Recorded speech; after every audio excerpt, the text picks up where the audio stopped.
Buong buhay ko, lagi po underdog. Lagi akong talo, na-underestimate.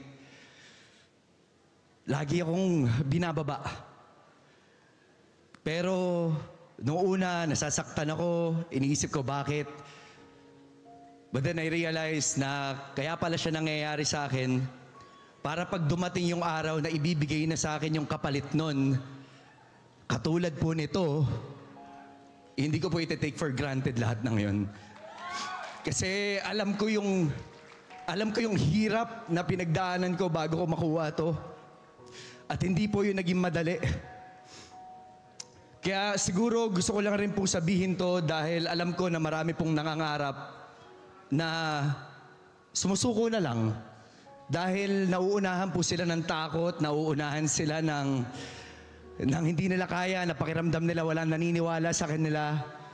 Pero naniniwala ako na basta ikaw naniniwala ka sa sarili mo na kaya mo, na mararating may pinapangarap mo, basta malinis ang intention mo, nagpupursige ka at pinipili mong maging mabuting tao sa lahat ng pagkakataon, makakamit mo ito. Kaya nais ko magpasalamat sa lahat ng mga taong naniniwala po sa akin simula una pa.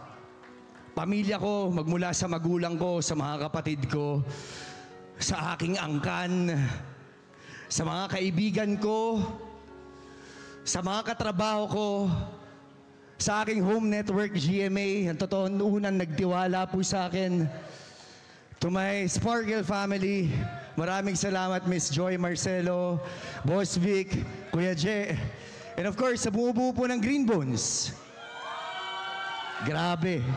Ang dahil mo pinagdaanan ito. Of course, sa bumubuo ng GMA Pictures, GMA Public Affairs. Miss Nessa, thank you. Miss Annette, thank you. Miss Ange, salamat po sa inyo. Direk Zig, maraming salamat sa gabay mo sa akin. Salamat po.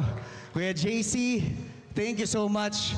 At sa lahat po, syempre, ito, gusto ko rin po magpasalamat sa aking katrabaho, sa aking iniidolo, Kuya Dennis Trillo. Kuya, habang buhay kong dadali ng pribilehiyo na nakatrabaho kita sa isang pelikula dahil napakahusay mo at sobrang tinitingala kita at grabe, sana makuha ko lahat ng mga natutunan ko at dadaling ko yun. At syempre, nagpapasalamat din ako sa aking mentor, acting coach, Mr. J. Cruz. Dahil tinuruan mo ako na lalong mahalin ang aking ginagawa, hindi lamang sa aking pang sariling tagumpay, kundi sa tagumpay na mas nakararami. At higit po sa lahat, sa isang taong pinakamalaking inspirasyon ko sa nagpabago sa aking buhay. Hindi ko mararating to kundi dahil sa'yo. Dahil ikaw, yung totoong naniniwala sa akin noong mga panahon na walang-wala ako. Ikaw yung nandyan, ikaw yung kinakapitan ko, ikaw yung sandigan ko. Kaya maraming salamat, mahal ko, at magkasama natin to pa rin ang lahat ng mga pangarap natin sa buhay. And of course, to MMFF, sa lahat ng bumubuo na MMFF, sa lahat po na jury, maraming salamat po sa inyo. Maraming salamat po sa lahat ng sumuporta sa pelikulang Pilipino na kalahok ngayong Metro Manila Film Festival. Mabuhay po kayo lahat, mabuhay po tayong lahat, mabuhay ang pelikulang Pilipino. Maraming salamat po sa inyo. Thank you guys. Congratulations, Ruru Madrid! We are truly proud of you.